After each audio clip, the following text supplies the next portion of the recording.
Bonjour les élèves. Aujourd'hui, je vous montre comment arrondir un nombre. Arrondir un nombre, c'est le remplacer par une valeur rapprochée. Par exemple, on peut arrondir un nombre à la dizaine, à la centaine ou à l'unité de mille près.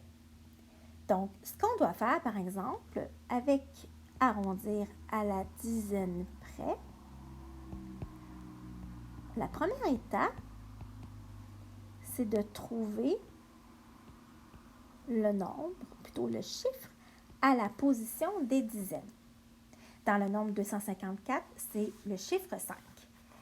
Maintenant que j'ai trouvé ma dizaine, je dois observer le chiffre placé à droite du chiffre des dizaines. Ici, c'est un 4. Et là, je dois retenir la règle importante pour arrondir.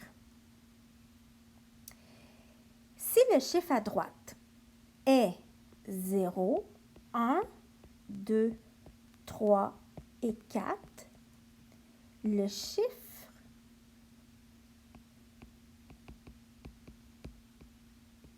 reste tel quel.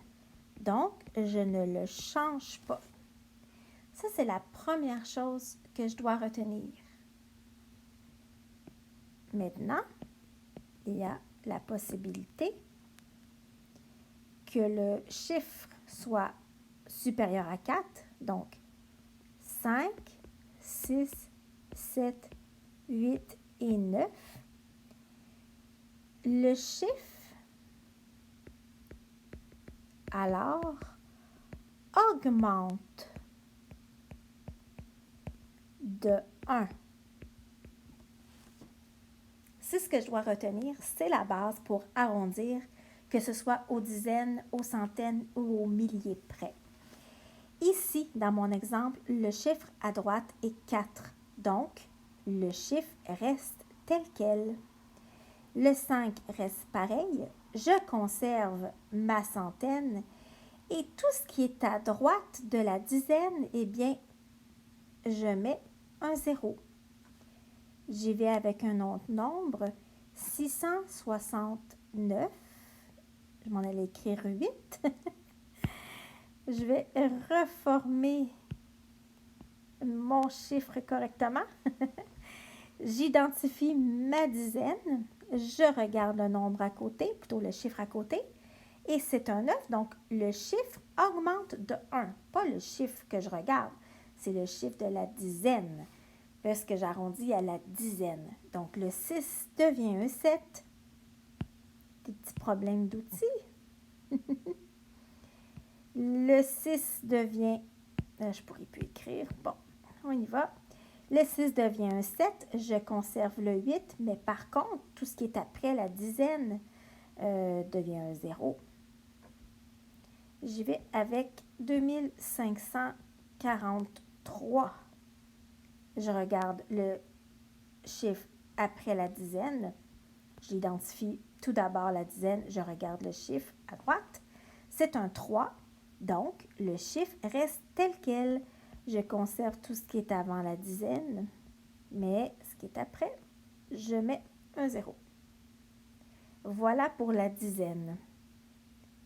Tu vas voir, c'est très semblable pour la centaine. C'est juste que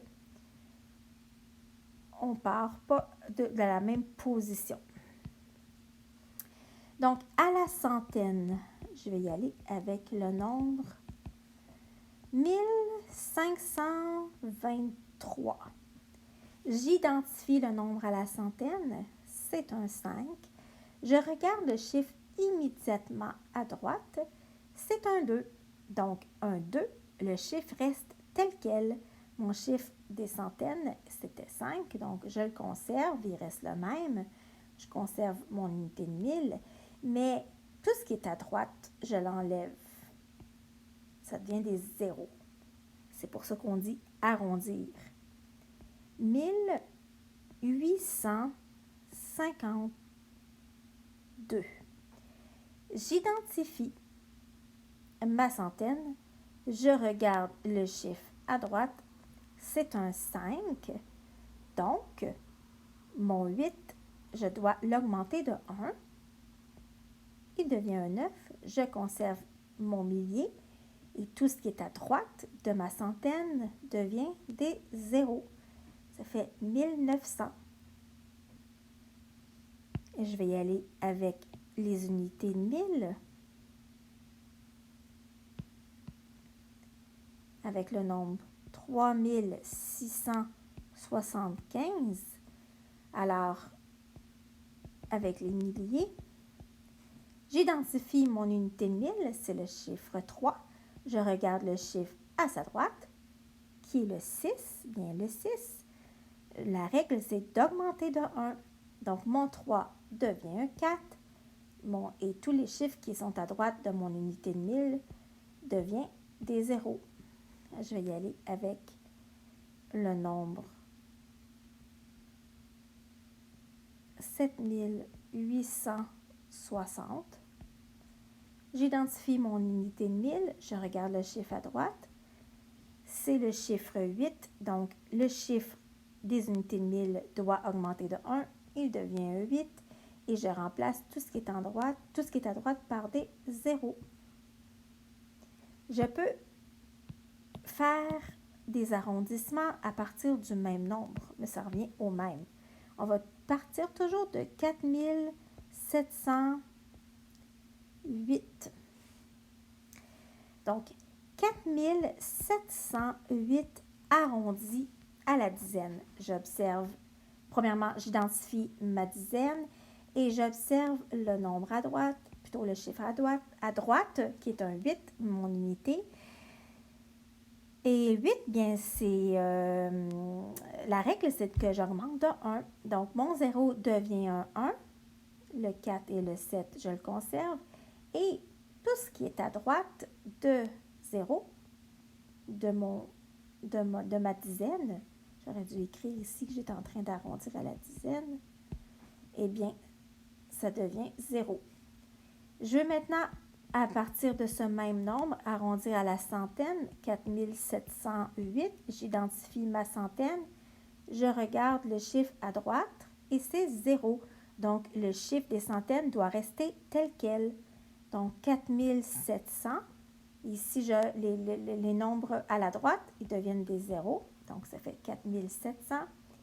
Et maintenant, aux unités de 1000, 4708, j'identifie mon unité de 1000, je regarde le chiffre à droite, c'est un 7, donc je dois augmenter mon chiffre des milliers de 1, il devient un 5, et je remplace tout ce qui est à droite par des zéros. En fait, c'est logique, hein? C'est un truc, mais il faut essayer de comprendre le truc. Aux unités de 1000, si, supposons, ici j'ai augmenté de 1, mais s'il était resté tel quel, ça veut dire que j'aurais plutôt écrit 4000. Mais est-ce que 4708, c'est plus proche de 5000 ou de 4000? C'est plus proche de 5000. Donc, c'est pour ça que c'est le nombre rapproché, arrondir.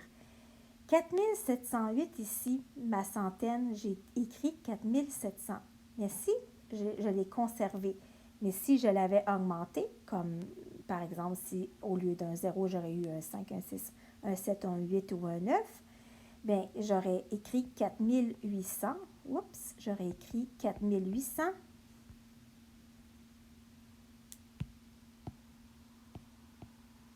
Encore un petit problème technique. 4800. Bien, est-ce que 4708 est plus proche de 4700 ou de 4800? Bien, c'est plus proche de 4700. Donc, je suis en train de confirmer mes réponses. Ici, j'ai augmenté de 1, donc j'aurais pu conserver, parce que c'est soit un, soit l'autre, soit je garde tel quel, ou soit j'augmente. Donc, si ici j'ai augmenté, ça veut dire que mon autre option aurait été qu'il reste tel quel, ça aurait donné 4700 plutôt. Est-ce que 4708 est plus proche de 4700 ou de 4710? Eh bien, c'est plus proche de 4710.